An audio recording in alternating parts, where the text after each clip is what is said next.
नमस्कार कृषी मित्रांनो, मी कुमारी प्रीती शिवाजी धुमाळ, चतुर्थ वर्ष विद्यार्थिनी, कृषी महाविद्यालय पुणे.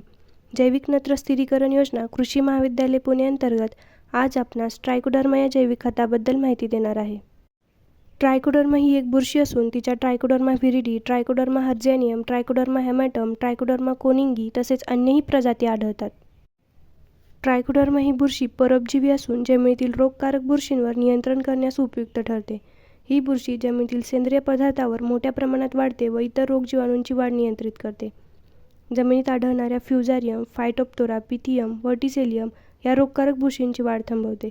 तसेच पॅसिलोमायसिस बुरशीचा वापर सूत्रकृमींच्या नियंत्रणासाठी केला जातो.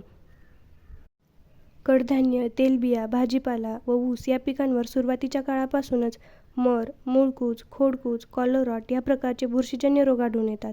त्यांच्या नियंत्रणासाठी ट्रायकोडर्मा या बुरशीनाशकाचा उपयोग केला जातो.